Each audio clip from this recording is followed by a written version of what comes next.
В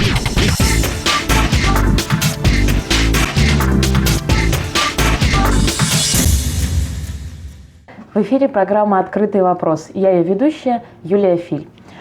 И у нас в гостях руководитель департамента по взаимодействию со СМИ, связям с общественностью, межрегиональным связям Руслан Владимирович Тимофеев. Здравствуйте, Руслан Владимирович. Расскажите, пожалуйста, о деятельности возглавляемого вами органа, о его основных задачах и функциях. На самом деле функции у департамента очень широкие, и мы стараемся максимально открыто работать. Администрация Арсения Сергеевича, вот после его избрания, то есть выбрала политику открытости, чтобы мы могли максимально привлекать население к решению общегородских проблем и задач. В том числе использовать опыт, который накопился в других городах, использовать опыт других муниципальных практик, в том числе и международных. Ведь не всегда стоит изобретать велосипед, иногда можно его посмотреть, да, и на нем уже сразу прокатиться. Поэтому департамент разработал свою программу, ведомственную работу. И хотелось остановиться, сказать, что также в структуре нашего департамента у нас есть подведомственные газеты, это городские газеты «Эхо столицы» и «Кингород». Также мы курируем деятельность направления работы, это портала OneClick, который предоставляет услуги для населения, когда на нем аккумулируются проблемные вопросы, участия горожан в управлении городом. Поэтому, как видим, наш департамент очень разносторонний. А штат большой у вас сотрудников?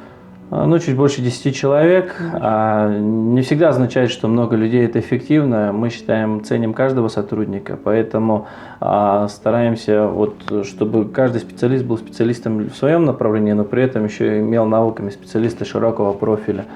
Поэтому в моем департаменте важно знать языки, знание языков, английский обязательно, знание восточных языков приветствуется, плюс знание, умение, опыт работы со средствами массовой информации, так как чтобы привлечь население, необходимо работать именно открыто, работать через и официальные, и неофициальные средства массовой информации, такие как и социальные сети, такие как и радио, и телевидение. Поэтому умение, опыт работы, общение с людьми – это, наверное, один из важнейших критериев работы в нашем департаменте. Вы сказали, что департамент взаимодействует, одной из задач, да, это налаживание связей деловых даже со странами, да, с городами Российской Федерации, субъектами.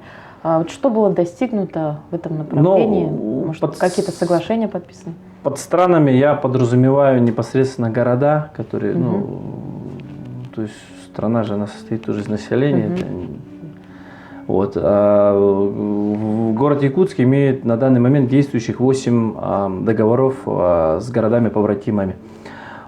Такие как Хайхэ, Харбин в Китайской Народной Республике, такие города как Yellowknife, Канада, Fairbanks, North Star, это Соединенные Штаты Америки, с Древней Олимпией, с Грецией. Я кратко остановлюсь на этих городах.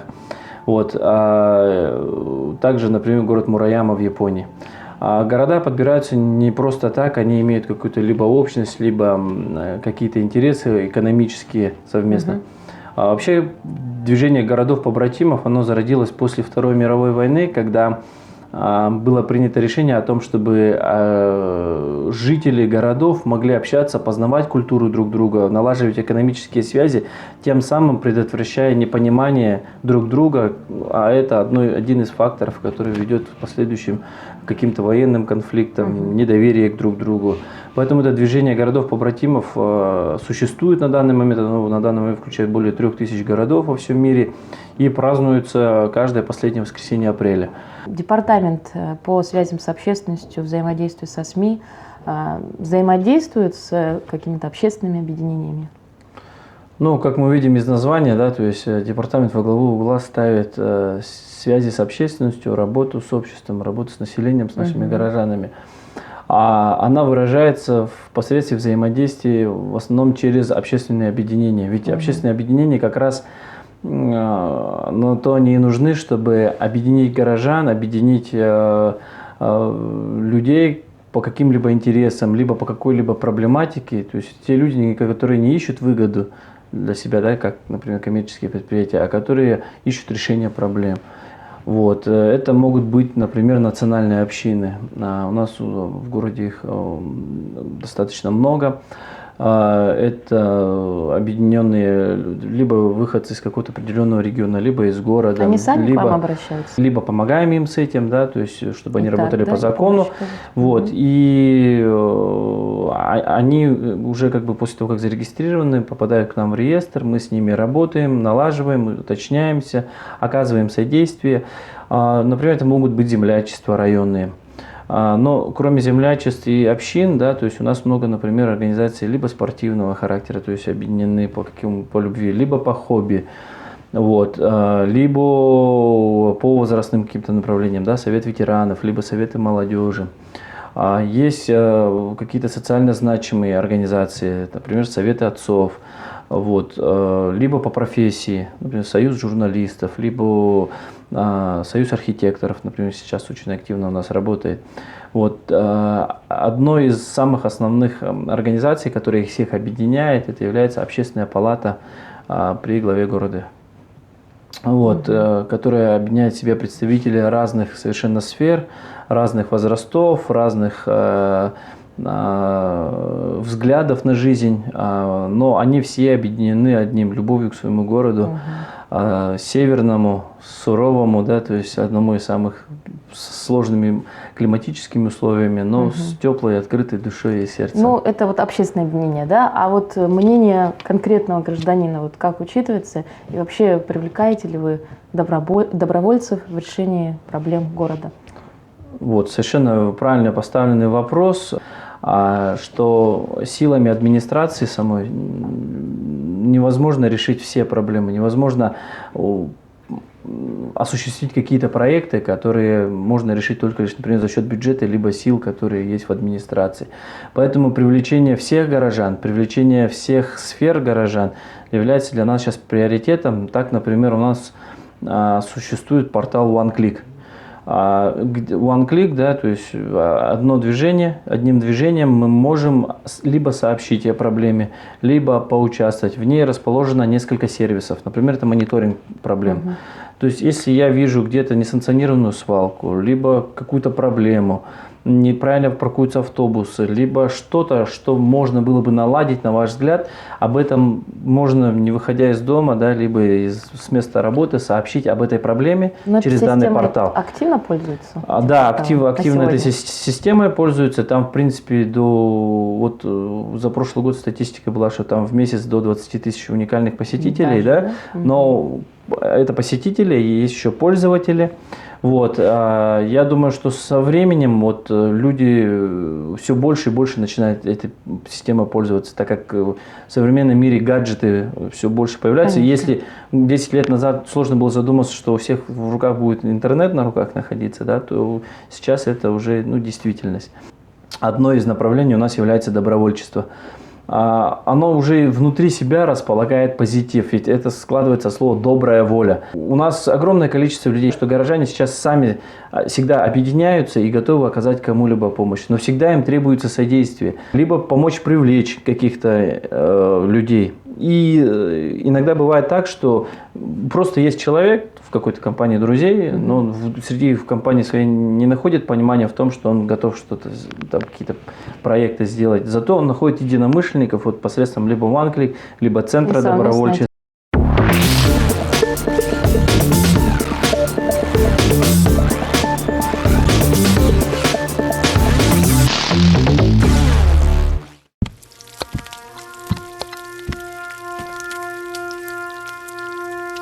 Ну все, я пошел.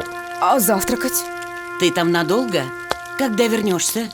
К ужину не ждите. Ох, батюшкин.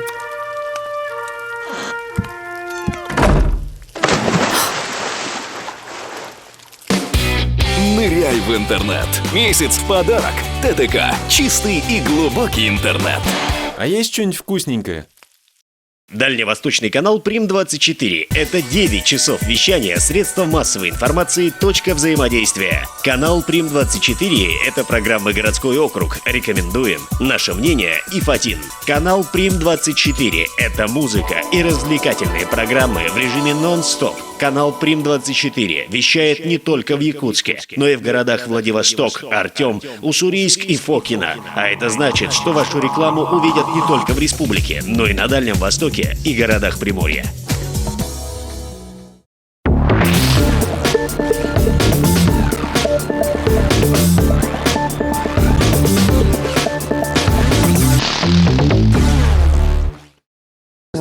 И совместно, да, решают вот эти вопросы. Ну что ж, Руслан Владимирович, у нас есть вопросы от наших горожан.